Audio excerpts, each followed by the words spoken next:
तो hello student, आज हम लोग देखने वाले हैं class 10th Hindi unit test most important question. आज हम हिंदी के सारे मोस्ट इम्पॉर्टेंट क्वेश्चन देखने वाले हैं जो यूनिट टेस्ट में पूछे जा सकते हैं। तो सबसे पहले वीडियो को लाइक एंड चैनल को सब्सक्राइब कर देना। तो चलो वीडियो को स्टार्ट करते हैं। तो सबसे पहले हम लोग देखते हैं मार्क्स मतलब कौन से सेशन आ सकता है। जैसे गद्य में आपको पठित गद्यांश मतलब कारण लिखिए, स्वमत, अभिव्यक्ति ऐसे क्वेश्चन आ सकते हैं और पैराग्राफ रहेगा। इसमें आपको 8 से 10 मार्क्स का हो सकता है पैराग्राफ। सेकंड में है पद्य में आपको क्या आ सकता है, पद्यांश, सरल अर्थ, कविता की विशेषताएं। म्हणजे आपको इस मतलब पद्य पर आपको कविताएं पूछा जा सकता है, उसका सरल अर्थ आ सकता है और कविता की विशेषताएं आ सकता है। ये आपको 6 से 8 मार्क तक रह सकता है। उसके बाद आपको आता है व्याकरण में शब्द भेद, कारक, भेद, अवयव, प्रयोग, काल ऐसे क्वेश्चन पूछा जा सकता है। इसमें आपको 4 से 6 मार्क्स हो सकते हैं। और लास्ट में लेकर राइटिंग मतलब इसमें आपको निबंध, पत्र लेखन ऐसे आ सकता है और ये 4 से 8 मार्क्स तक रह सकता है। तो चलो वीडियो को स्टार्ट करते हैं। Most important question. तो सबसे पहले आता है अपना व्याकरण में सबसे पहला आता है भेद मतलब शब्द भेद में आपको क्या रखता है, रेखांकित शब्दों की संज्ञा, सर्वनाम या विशेष पहचानना। मतलब आपको इसमें एक रेखांकित रहेगा, मतलब रेखांकित शब्द रहेगा, उसको आपको ये संज्ञा है, सर्वनाम है या विशेषण है, इसे आपको पहचानना है। जैसे राम, सुंदर, वह ऐसे आपको पहचानना है। मतलब आपको एक अंडरलाइन एक शब्द होगा जिसको आपको उसकी संज्ञा का है ये आपको पता करनी होगी। उसके बाद आता है कारक पहचानना। आपको कारक पहचानना मतलब वाक्यों में प्रयुक्त कारक और उनके भेद बताना। जैसे ये कौन सा कारक है, कर्ता कारक है, कर्म कारक है, क्या कारक है, ऐसे आपको पता लगना चाहिए, पता होना चाहिए। इससे आपको ज़्यादा मार्क्स बढ़ेंगे। उसके बाद अव्यय प्रयोग मतलब इसमें आपको दिए गए अव्यय शब्द जैसे अरे, किंतु का अपने वाक्यों में प्रयोग करना। मतलब आपको अपने उसे आपको वाक्य में कन्वर्ट करना होगा, जिससे आप लोगों को अच्छे से वो लिखना, मतलब अच्छे से उसके मार्क्स कवर कर पाओगे, जिससे आप लोगों के मार्क्स बढ़ सकते हैं। उसके बाद आता है मुहावरों में आपको क्या करना होगा, जैसे आपको निम्नलिखित मुहावरों का अर्थ लिखकर वाक्यों में प्रयोग करना होगा। मतलब कीजिए ऐसा एक प्रश्न होगा आपको, मतलब एक मुहावरा होगा, उसे आपका अर्थ लिखना होगा और उसको आपको एक वाक्य में कन्वर्ट करना होगा। जैसे अंगूठा दिखाना, नौ दो 11 होना, मतलब वो अंगूठा दिखाना मतलब वो 9 2 11 होना। कान भरना, ईट से ईट बनाना, ऐसे। उसके बाद आता है वाक्य शुद्धिकरण म्हणजे अशुद्ध वाक्यों को शुद्ध करके लिखना। मतलब एक अशुद्ध वाक्य होगा, आपको एक अशुद्ध वाक्य दिया होगा, उसे आपको शुद्ध और हिंदी कन्वर्ट करना होगा। जैसे उदाहरण में मैंने एक किताब खरीदा, उसे शुद्ध में मैंने एक किताब खरीदी, ऐसे। मतलब इधर खरीदा था और इधर खरीदी थी, ऐसे आपको वाक्य के शुद्धिकरण करना होगा।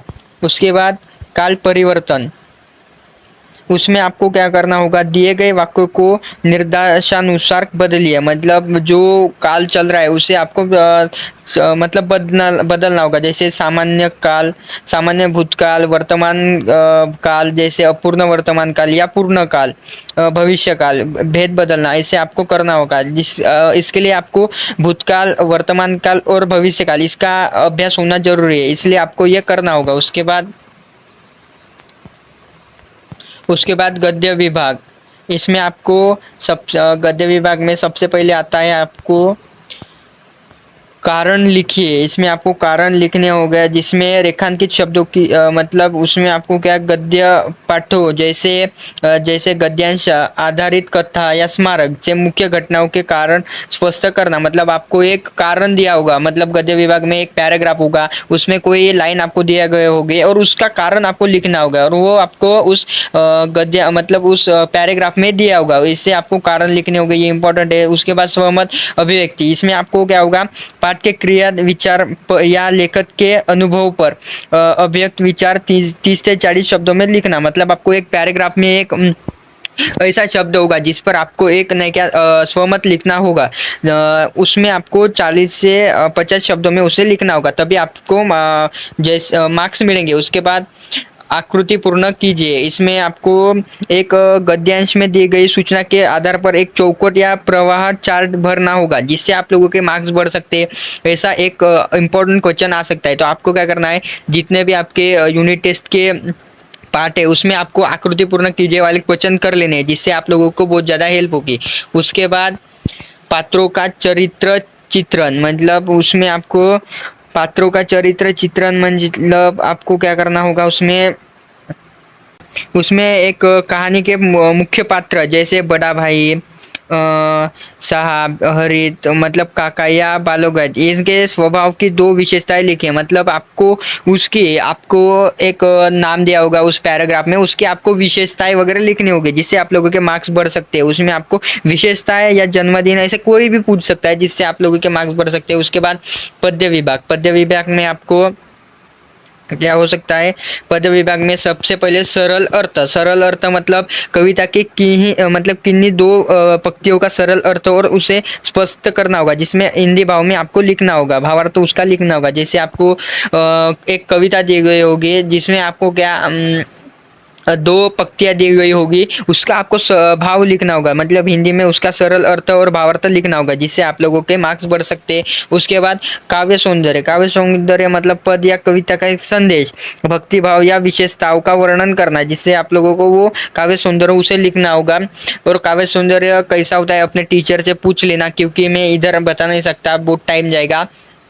काव्य सौंदर्य मराठी और हिंदी का एक जैसा रहता है, लेकिन शब्द अलग अलग होते हैं, जिससे आप लोगों के मार्क्स बढ़ सकते हैं। इसे आपको करना होगा। उसके बाद रचनात्मक लेखन, इसमें रचनात्मक लेखन मतलब पत्र लेखन। सबसे पहले पत्र लेखन आता है, जैसे आप लोगों को पत्र लेखन आना चाहिए। पत्र लेखन के दो टाइप है, वो आपको अच्छे से आना होगा, जैसे औपचारिक पत्र और अनौपचारिक पत्र। औपचारिक पत्र में बीमारी के कारण आवश्यक के लिए प्रधानाचार्य को पत्र, मोहल्ले के सफाई के लिए नगर निगम को शिकायत पत्र ऐसे लिख सकते हो। अनौपचारिक पत्र में अपने मित्र को परीक्षा के प्रथम आने पर बधाई, मतलब अपने मित्र को लिख सकते हैं, ऐसे आप लोग लिख सकते हैं। उसके बाद निबंध लिखना, मतलब आपको निबंध भी लिखना होगा। जैसे आप लोगों को एक जैसे उदाहरण में आपको मेरा प्रिय त्योहार, प्रदूषण की समस्या, ऐसे आपको कोई है दिया होगा, मतलब एक शब्द दिया होगा, एक विषय दिया होगा, उस पर आपको लिखना होगा, जिससे आप लोगों के मार्क्स बढ़ सकते हैं। और ये इम्पोर्टेंट है, ये सारे के सारे कर लो जिससे आप लोगों के मार्क्स बढ़ सकते हैं। सबसे पहले एक बार देख लेते हैं, एक बार मतलब रिवीजन कर लेते हैं। सबसे पहले गद्य आता है 8। गद्य में आपको 8 से 10 मार्क्स के क्वेश्चन आ सकते हैं। उसके बाद पद्य आता है, उसमें 6 से 8 मार्क्स के हो सकते हैं। व्याकरण में आपको 4 से 6 मार्क्स के होते हैं। और लेखन उसमें आपको 4 से 6 मार्क्स का होता है। व्याकरण, शब्द भेद, उसके बाद कारक पहचानना है, अव्यय प्रयोग, उसमें मुहावरे, उसके बाद वाक्य शुद्धिकरण, फिर काल परिवर्तन। गद्य विभाग में आपको कारण लिखिए, स्वमत अभिव्यक्ति, आकृति पूर्ण कीजिए, फिर पात्रों का चरित्र और चित्रण। फिर पद्य विभाग में आपको सरल अर्थ, काव्य सौंदर्य, फिर रचनात्मक लेखन, उसमें आपको पत्र लेखन और निबंध लेखन। तो ये मोस्ट इम्पोर्टेंट क्वेश्चन है, ये आ सकते हैं। तो वीडियो अच्छा लगा हो तो चैनल को सब्सक्राइब और वीडियो को लाइक कर देना, और नेक्स्ट वीडियो के लिए कमेंट कर देना कौन सा टॉपिक बनाओ। तो मिलते हैं नेक्स्ट वीडियो में। Okay, thank you, bye.